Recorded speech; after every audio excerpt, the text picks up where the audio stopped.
And are we live? We think so. Yes. Good morning, beloveds. It was sunny this morning, and now it looks kind of, I don't know what the weather's going to be. I was going to check the app. I haven't watched the news in a couple of days. I'm just, I spent yesterday watching Skinwalker Ranch, which if you haven't seen it, it's on the History Channel. It's a ranch in Utah where they're hunting for aliens. It is a lot of fun. They have a astrophysicist, like Dr. Travis Taylor, who's from Alabama. So he's got that thick Alabama accent. But he's a rocket scientist. So it's just really funny to hear that thick Alabama accent and rocket science. So, and he's a little obsessed with rockets. It's great. Okay, so we are going to have a physics lesson today, apparently, because the title for today is Energy and Mass. Yes, so let's do the housekeeping really quick, and then we will get on with the physics lesson. I don't know that it's actually physics. I'm a little curious with the title myself. So, hang on. What is the housekeeping? Me reminding you that we are Creative Life Spiritual Center. The website is creativelife.org. The constant contact email is info@creativelife.org.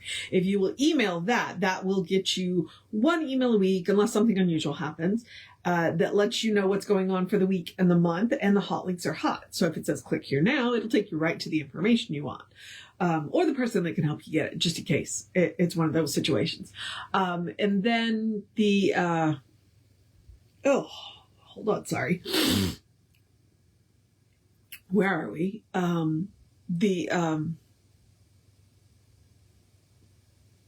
I guess we should talk about the social media. Oh, it's a blind CC. Hang on. The email is a blind CC. Nobody will get your email from us. You want to end up on anybody else's email lists. Okay. My allergies have been a little bit, but because we've been cleaning the house.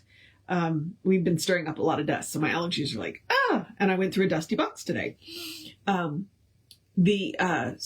the social medias, let's do the social medias. The social medias are simply, hang on. We don't monetize the social medias. This is why I talk about the social medias. We don't monetize. We don't want to deal with the ads any more than you want to deal with the ads. So what we ask you to do is instead help us out by engaging with the pages. Like, subscribe, follow based on the platform that you're on. Because like if you subscribe to YouTube, then it lets you know when we upload new videos. And then if you will, then engage with the individual posts by liking, sharing, and commenting on the individual post. That bumps us in the algorithms. More people see our stuff. That way we don't have to give them money, and still we get more eyes on the page. That's the goal. All right. And they are Creative Life Spiritual Center or Creative Life Spark, depending on which platform you're on. And I am the running Rev Ryan on the platforms that I am on. And this is why I'm running late, because I got in here, sat down, and realized I was thirsty. So I went and got something. Oh, all right. On to the physics lesson. As I said, our title today is Energy and Mass. Now, let me remind you that these essays came out of the at-home course that you could get out of the back of the Science of Mind magazine. It was 48 weeks. Why that's important is because my pet theory is that really, honestly, the at-home course was a response to people coming to the lectures or buying the book and then writing to Ernest going, explain this, tell me more about this. And so here we are. And so they pulled all of the essays except for 2 out of the at-home course, which probably was stimulated by people having questions. Because Ernest did travel a little bit, got around. So, all right, let's get this going. And let's talk about energy and mass. When I see it, I'm like, physics, right? Science of mind, physics. There is a bit of quantum physics in Science of Mind. And the more we learn about quantum physics, the more we realize there's quantum physics in Science of Mind. All right, energy and mass. One of the propositions in physics is that energy and mass are equal, identical, and interchangeable. Now, this is a harmless sounding phrase, but very few people understand the mathematics behind it. However, we can understand its meaning and apply it to our own science. Saying that energy and mass are equal, identical, and interchangeable is quite different from saying that energy energizes mass or that energy operates upon it in or through mass to do something. When we say that energy and mass are equal, identical and interchangeable. We are saying that energy, which is invisible, is the actual substance of the mass, which is visible. Okay, and that's kind of an important line, so hold on for the blue highlighter. Because he's about to make that the thing that he's going to make the leap that the material is spirit made visible. All right. And that the visible and invisible are the same thing. They are equal, identical, and interchangeable. It is equal to saying that what you see comes out of what you do not see. What you do not see becomes what you do see, and what you do see and what you do not see are the same in essence. Applying this to the invisible principle of creation, we find that it is no different from what we read in Romans 1:20. Ooh, look at Ernest, citing his sources. For the invisible things of him from the creation of the world are clearly seen, being understood by the things that are made. This is also equal to saying that what you see comes out of what you do not see. Jesse likes to say, likes to comment, why are we afraid of the unknown? Because everything that is known came out of the unknown. Kind of the same idea here. Let us look at this proposition in a different light. Emerson said that there was one mind common to all individual people, and that we are all inlets to this mind. Spinoza said that the mind is not one thing and matter another. They are the same thing. Quimby, upon whose teaching the New Thought movement in America was pretty much founded, said, mind is matter in solution, and matter is mind in form. But he added that there is a superior wisdom, which he called the science of Christ.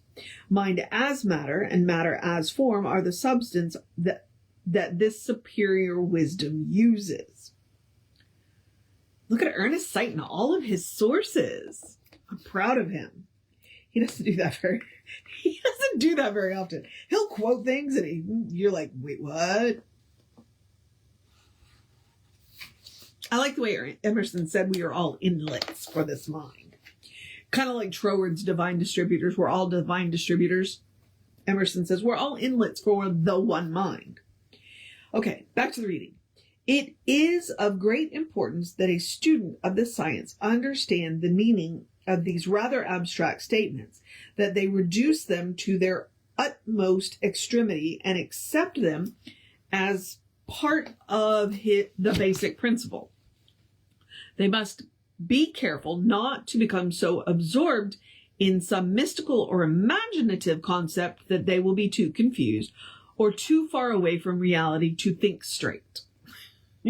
Don't get so caught up in the mystic that you forget that there's real work to be done. All right. Einstein was a mathematician. Emerson was a logical thinker and a great philosopher. All of the best teachings of the Bible are inspirations and intuitions. Quimby gave us the key to spiritual mind treatment. There could be no such thing as psychosomatic medicine or body-mind relationships if the ultimate substance on which the mind works were different from the mind that works on it.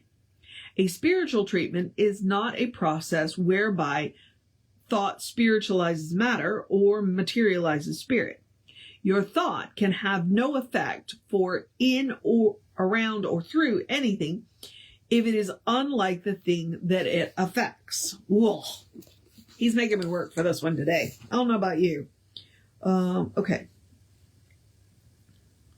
Hang on. There was a really good line in there. Now I can't find it. Okay. The spiritual mind treatment is not a process that... Okay, there we go. It's a line worth remembering, right?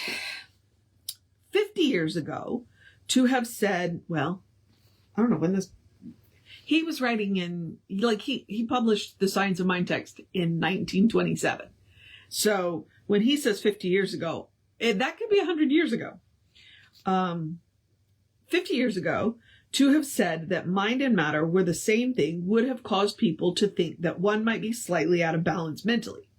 But when a man like Dr. Einstein proclaimed that energy and mass are equal, identical, and interchangeable, we could not laugh it off. Remember again that Einstein was not saying energy energizes matter or influences it or hypnotizes it or does anything to it. Energy does not do anything to matter, nor does matter do anything to energy. They are the same thing. If either one does something to the other, it is because the two are one and not two, and that one is all there is.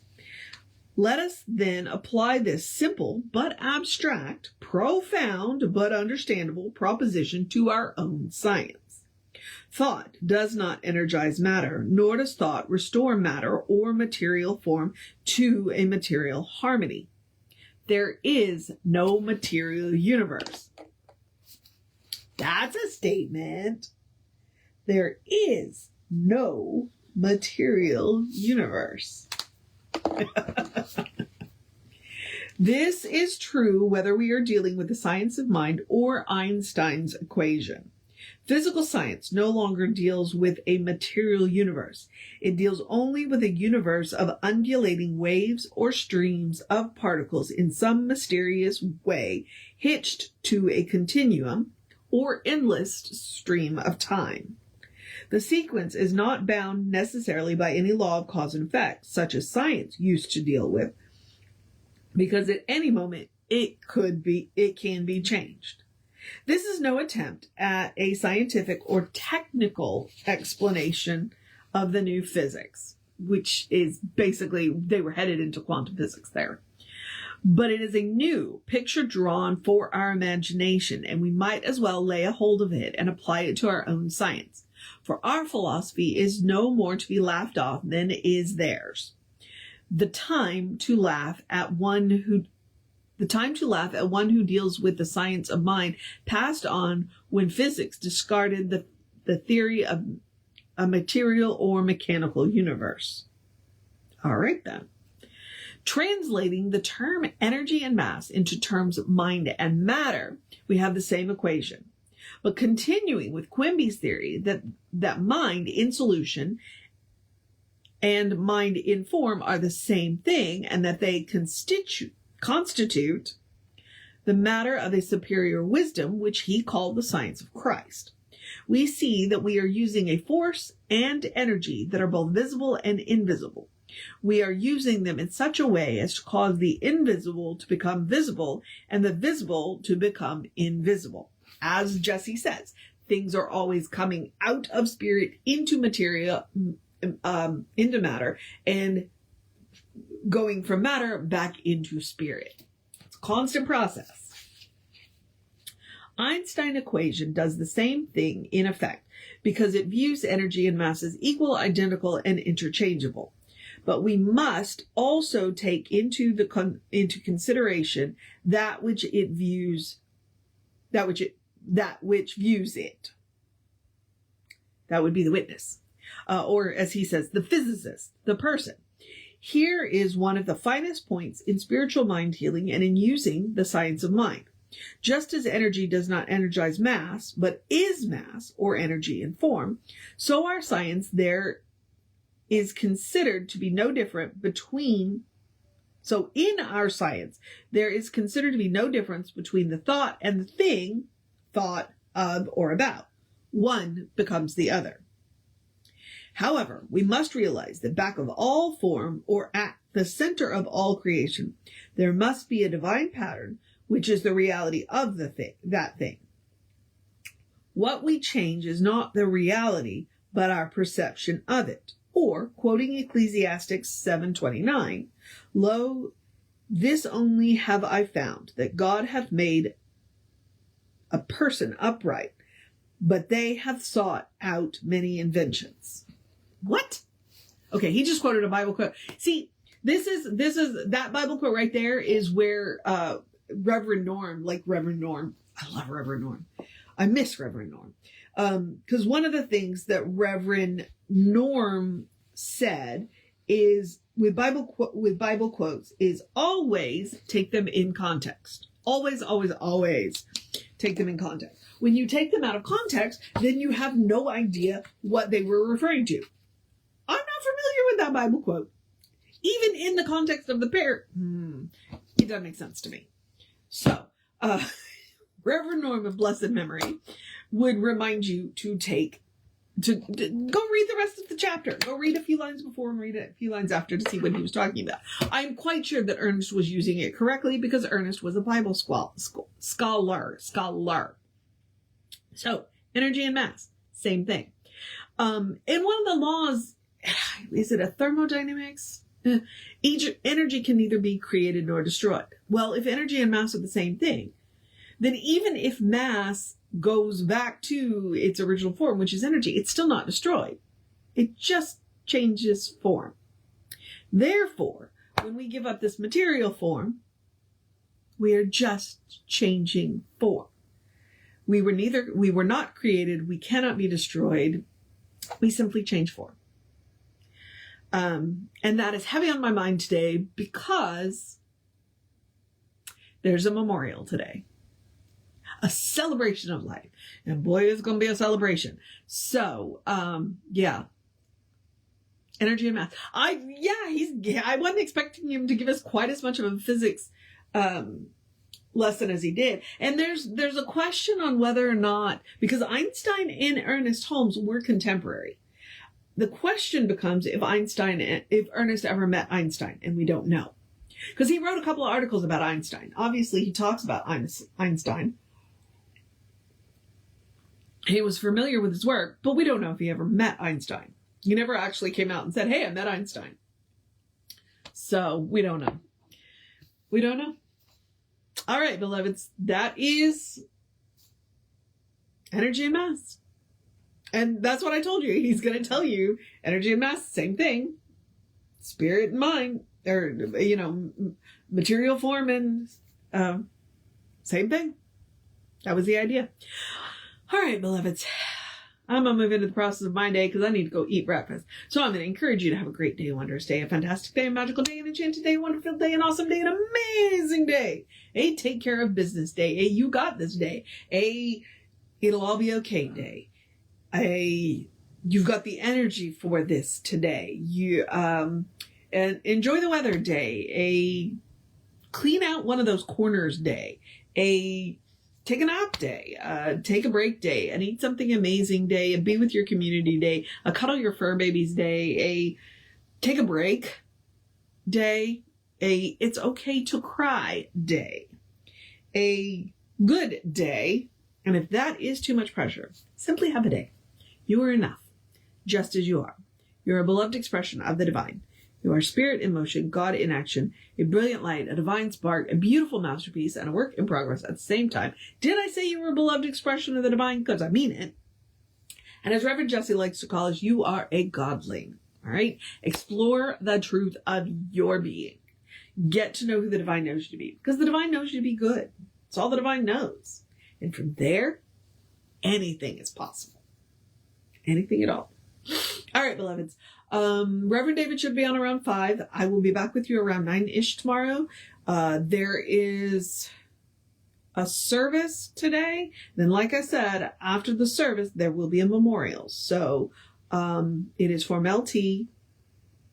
It will not be live. There is a Zoom link. We'll see if we're going to put it up. It will probably end up putting it up on YouTube. So if you don't get to come, it's just YouTube's going to get weird about the music. So they always do. All right, beloveds, take care of yourself. Know that you are loved. And I will see you next time.